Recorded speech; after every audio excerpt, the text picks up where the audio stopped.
हमारे पास एक क्वेश्चन आता है कि prove that root 3 is irrational number. ठीक है, तो चलिए इसको सॉल्व करते हैं हम लोग।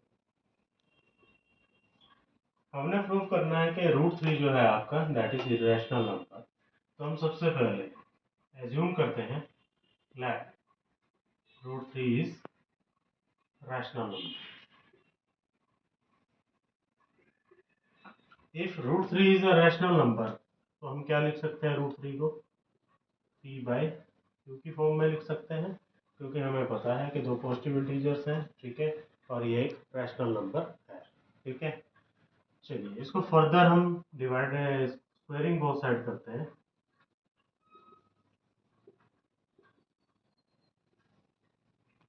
तो हमारे पास क्या आ जाएगा, रूट 3 का स्क्वायर आ जाएगा और यहाँ से आ जाएगा p² p/q का होल स्क्वायर आ जाएगा। तो यहाँ पे हमारे पास क्या आ गया, 3 is equal to p² divide by q square. ठीक है, ठीक है। तो हम यहाँ पे क्या करते हैं, फर्दर क्रॉस मल्टीप्लिकेशन करते हैं। आपको पता है क्रॉस मल्टीप्लाई जब भी करते हैं तो हमारे पास रिजल्ट यहाँ से क्या आ जाएगा कि 3q² is equal to p²।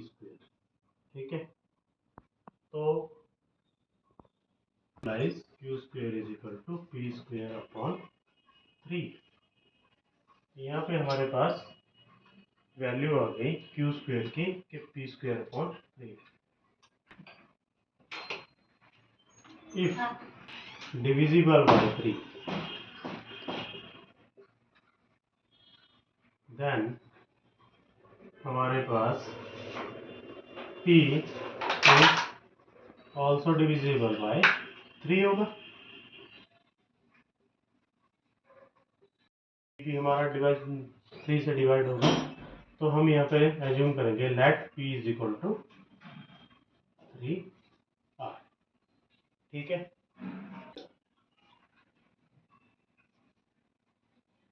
Result आ गया हमारे पास। ठीक है, इसको हम 1 में रखेंगे तो हमारे पास आ गया 9r² divide by 3 means q² हमारे पास फिर क्या आएगा 3r²। ठीक है, r² is equal to q² bye 3। तो यहाँ से हमारे पास r की क्या वैल्यू आ गई, q² बाय 3। तो सेम क्वेश्चन आता है if q² is divisible by 3 तो q is also divisible by 3 होगा।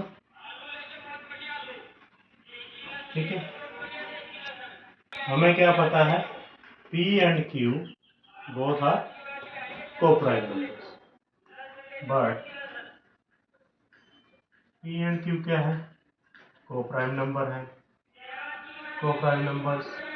ठीक है, तो co-prime नंबर का फैक्टर क्या होगा, 1। ठीक है, सो इनका जो फैक्टर आएगा वो क्या आएगा, 1। ठीक है, विच इज अ कंट्राडिक्शन, जो यहाँ पे कंट्राडिक्शन हो जाएगी। ठीक है, सो कंट्राडिक्शन हो गई तो क्या होगा कि हमारी जो अजम्पशन थी, हमारी जो अजम्पशन क्या थी कि root 3 is p/q which is wrong. जो हमारी एजम्पशन आई है वो root 3 is p/q which is wrong. So root 3 will be rational irrational number होगा। Hence, true.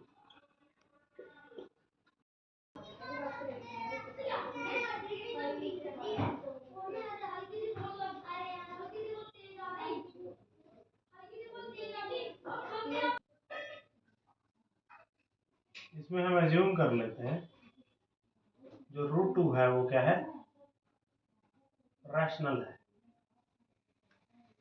Root 2 is a rational number. अगर आपका रूट 2 रैशनल नंबर है तो हमें पता है, अच्छा, √2 इज अ रैशनल नंबर, ठीक है। तो क्या हम इसको ऐसे लिख सकते हैं, ठीक है, ए और बी की फॉर्म में लिखेंगे, ठीक है, इसको, क्योंकि और यहाँ पर ए एंड बी क्या है, कोप्राइम नंबर, और आपको मालूम भी है कि कोप्राइम नंबर्स, ठीक है, इनका अगर हम कॉमन पॉइंट की बात करते हैं तो वो क्या आता है, 1, ठीक है। हमने इसी चीज को लेके चलना है, इसी में कंट्राडिक्शन क्रिएट करनी है और अपने रिजल्ट को प्रूव करना है, वेरी सिंपल। चलिए, तो हमने क्या किया, √2 is equal to A by B, where A and B are two coprime numbers, ठीक है। स्क्वायरिंग बोथ साइड कर दिया, जो हमारे पास क्या है, √2 का square is equal to A divide by B का होल स्क्वायर। तो यहाँ पे क्या आ गया, √2 का स्क्वायर आ गया 2 is equal to A square by B square. और मैं अगर यहाँ से ए स्क्वायर की वैल्यू निकालूं तो क्या आएगा, 2 इंटू बी स्क्वायर आएगा, ठीक है।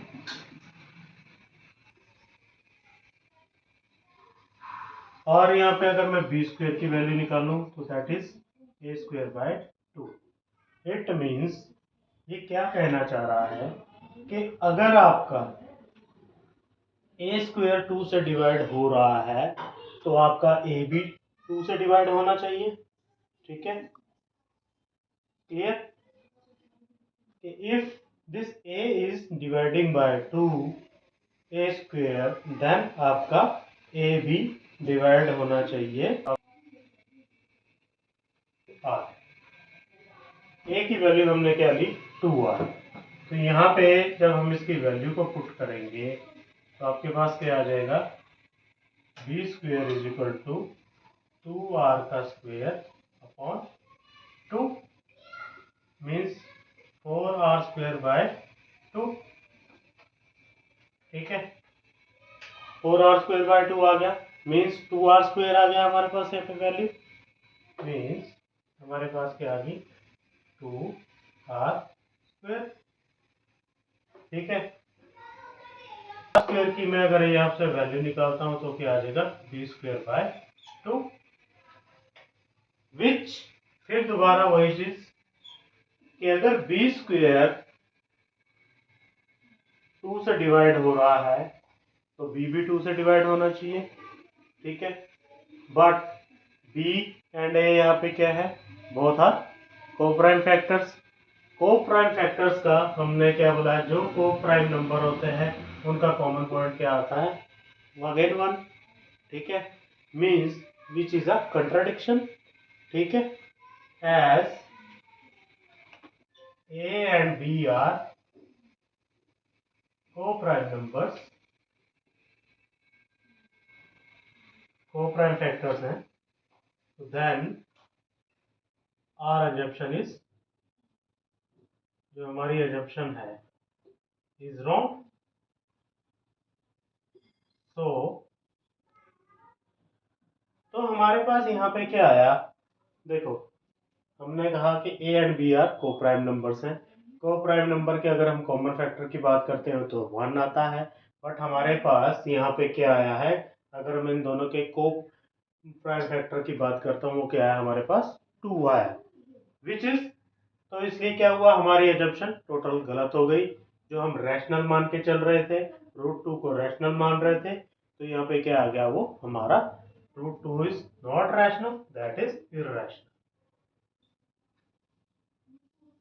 कहा है कि प्रूव करो कि 5 माइनस √3 इज इररैशनल, ठीक है। तो प्रूफ करते हैं हम लोग। सबसे पहले हमने क्या किया, again we will assume that 5 minus √3 is rational, ठीक है। अगर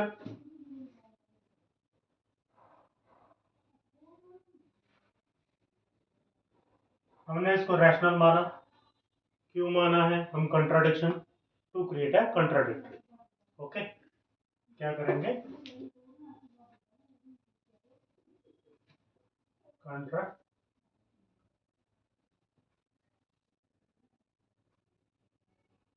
ठीक है, कंट्राडिक्शन क्रिएट करने के लिए हम इसको एज्यूम कर लेते हैं कि 5 minus root three is rational.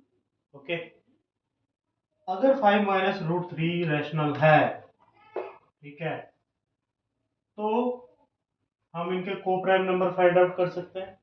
ठीक है, कैसे करते हैं हम लोग? हम लिखेंगे 5 minus root three is equal to A divide by B, where जहां पे क्या है, b is not equal to 0। Theorem ये बोलती है। ठीक है जी, इस वाले केसेस में आपने करना क्या है, आपने इस रूट थ्री को उधर ही रहने देना है, बाकी को हम उधर भेज देंगे। तो रूट थ्री क्या हो गया, ए बी माइनस 5 हो गया, रूट थ्री क्या आ गया, 5 माइनस ए बी। ठीक है, और सिंप्लीफाई करते हैं इसको, एलसीएम ले लिया हमने बी, तो आ गया 5b माइनस ए। रूट थ्री का क्या वैल्यू आया हमारे पास? ठीक है, यहाँ पर ए एंड बी आपको पता है कि इंटीजर्स हैं। ठीक है,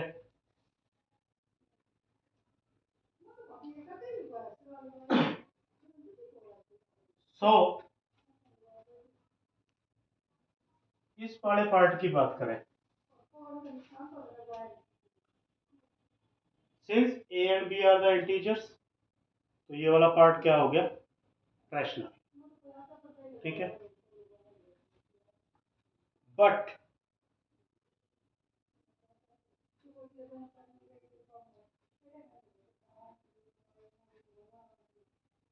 ये पार्ट हमारे पास हो गया रैशनल।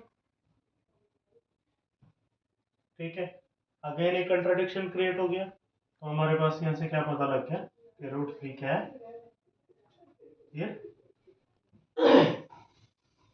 रैशनल आ गया, ये आ गया रैशनल आ गया। ठीक है, अगेन एक कंट्राडिक्शन क्रिएट हो गया कि हमारी जो अजम्पशन थी, अजम्पशन क्या थी कि 5 माइनस रूट थ्री को हम क्या लेके चल रहे थे, rational, that is not rational और इररेशनल।